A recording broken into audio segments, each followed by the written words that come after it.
Right then, welcome back, everyone. Today, we're taking a deep dive into a case that really uh, exposes the dark underbelly of the internet. Yes, It's definitely. the unsettling world of online predators and, more specifically, the truly horrific crimes of Alexander McCartney. Yeah, This isn't an easy topic by any means, right.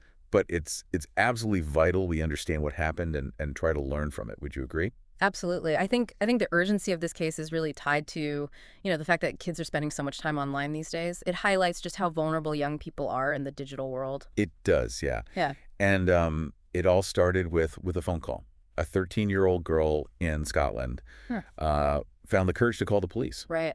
And that single act, that act of bravery really set off a huge investigation. Yeah, and it's amazing, isn't it, how that one call just uncovered this whole network of abuse, really. The police in Northern Ireland, they were the ones who quickly identified this Alexander McCartney as the main perpetrator. But the investigation very quickly became, international. Right. They just uncovered how massive this whole operation was. So how did this guy actually operate? Because it's really chilling when you look into it. Yeah. McCartney was actually pretending to be a teenage girl Right. on all sorts of platforms, Mhm.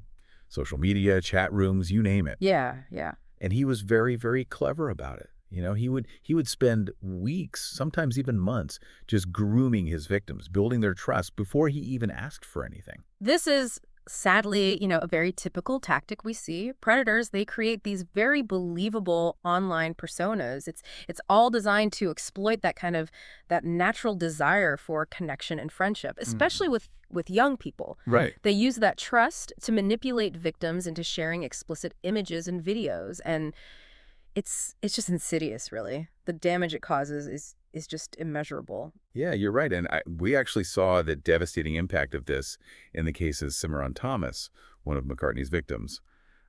She was actually driven to suicide because of the abuse. It's just heartbreaking. It's a stark reminder of the very real human cost of these crimes. And Yeah. and what's even more concerning is that we know that there are many, many victims who never speak up Right. out of fear, out of shame. Of course, yeah. And that's why it's so critical that we intervene early and we really educate people about how to stay safe online. The sheer scale of McCartney's crimes was really brought to light during the investigation.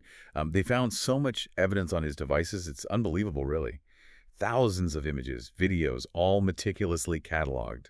It paints a very, very disturbing picture. It does, yeah. And the charges against McCartney reflect that.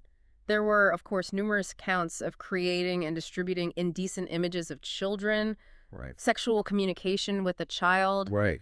inciting a child to engage in sexual activity. But there was one charge that really stood out, Oh. one that was truly groundbreaking, and that was manslaughter. Yeah, And this was directly linked to his online abuse of one of his victims. right. This was a legal first in many ways, and it could be a real turning point in how we as a society hold online predators accountable for the truly awful consequences of their actions.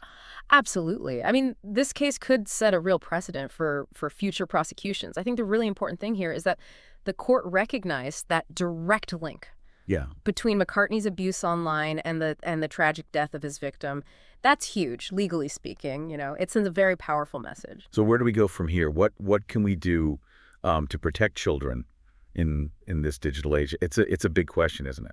It is, yeah. And I think it really boils down to awareness and open communication. Parents, guardians, educators, we all need to be having these conversations about online safety regularly.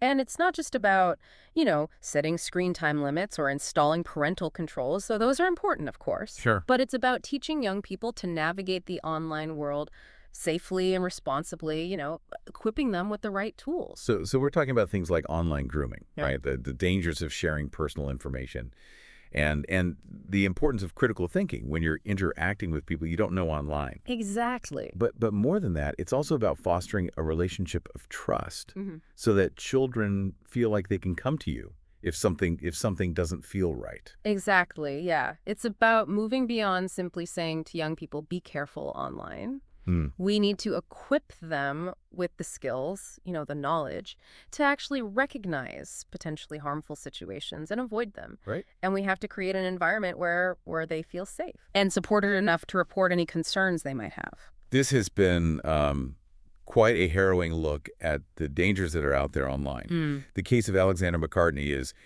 a stark reminder of the devastating impact that online predators can have. Yeah. But it also highlights, as you've said, the importance of awareness, education, and taking proactive measures to protect children. And it raises a bigger question, I think, about how we as a society adapt to these ever-evolving challenges of the digital landscape. Yeah. How do we keep our legal frameworks and our social attitudes in step with this rapidly changing online world? It's a question we all need to be asking. And perhaps the biggest takeaway from all of this for all of us listening is that silence only helps the abusers. Yeah. We have to break the silence. We have to encourage open dialogue. And we need to create a culture where victims feel empowered to come forward and ask for help. I couldn't agree more. Right. Well, on that note, we'll wrap things up for today. Thanks for having me. Thanks for listening, everyone, and we'll catch you next time for another deep dive.